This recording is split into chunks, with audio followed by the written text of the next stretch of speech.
guys, welcome back to Revealing Biblical Truths. In this video, we'll be going through the book of Numbers, chapters 13 through 18.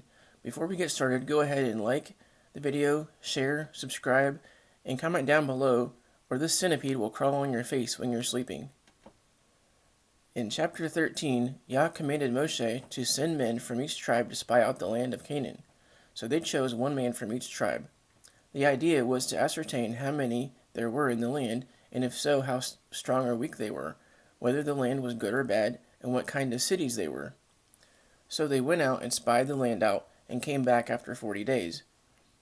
They came back and reported to Moshe, and said that the land was good for food, but that there were giants in the land, and their cities were walled off, and the people were strong. But Caleb stood up and said that even though this was true, they could still take the land. And Yahusha was also with Caleb, commonly called Joshua. I think it's very interesting that Caleb was from the tribe of Yehudah, while Yahusha was from the tribe of Ephraim, and Judah and Ephraim in prophecy represent the two houses of Israel.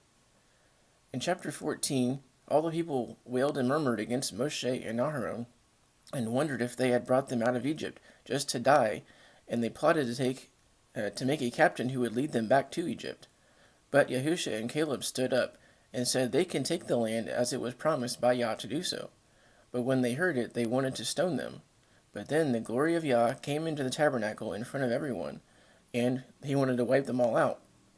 But Moshe replied to Yah, saying if he does that, then he will prove that Yah wasn't able to keep the promise and deliver them into the land.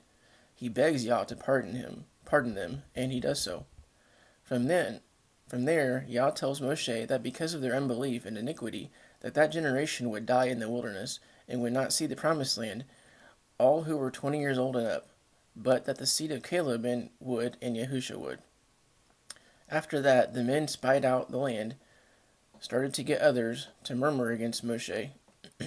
This made Yah angry, and he smote many of them with a plague. The next day, some of them came to Moshe, repent of their unbelief, and they were wanting to go to battle. Moshe warned them not to go, as it wasn't time yet, but they went anyways, even without the ark. But the Amalekites and the Canaanites came down and took them out. In chapter 15, Yah gives the command for offerings when they come into the land, and said that there is one law that goes for both the Israelite and the stranger who is with them. The new command was given that an atonement offering must be made for the sins of ignorance. Those sins of ignorance would result in the people being cut off from the congregation, or not of ignorance. Some people then caught a man gathering sticks on the Sabbath, and Yah says to let him be stoned, and so they did so.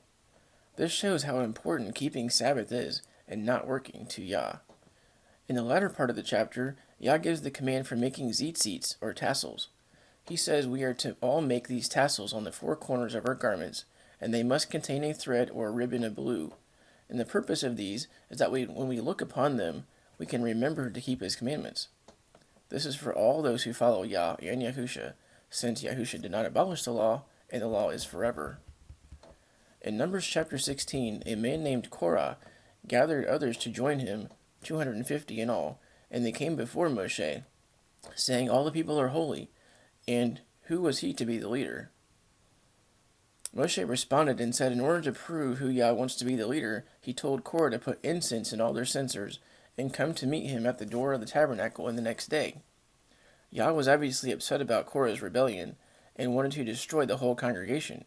But Moshe talked to Yah and convinced him to let the good people out of their tents, and the bad ones out of the tents of the bad people, and so they did.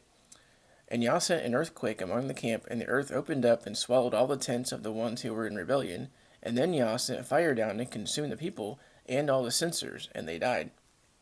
Moshe then took all the censers and melted them down to make plates with which to cover the altar, so that it would be a reminder and a warning to others not to rebel against Yah's chosen people, or to come near the altar that they weren't allowed to come near. The next day the congregation murmured against Moshe again, because of Korah's rebellion, and again Yah was angry and wanted to wipe them all out. So he sent a plague to the people. And Aaron made an atonement for the people, while Moshe stood between the people and the altar, and the plague stopped.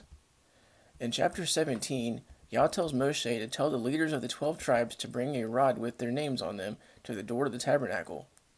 When that was done, Yah would make the true leader's rod to bloom, and thus make an end to the murmurings and leave no doubt about who they should listen to. The next day, Aaron's rod had budded and bloomed. All the men saw it, and Moshe took Aaron's rod as a token. Following this, Yah says that Aaron and his sons will be responsible for the sanctuary and the priesthood. The rest of the tribe of Levi would help minister to them, but only Aaron and his sons could approach the holy vessels. He says that whenever someone offers a heave, a sin, trespass, oblation, or meat offering, it would be for him and his sons to eat after it was offered, but they could only eat it in the holy place. They were also supposed to eat the first fruits, and so the Levites would get the tithes from the rest of the tribes for food, and that was their reward for being in service of the tabernacle. And that ends the lesson. Thanks for watching, and until next time, Shalom.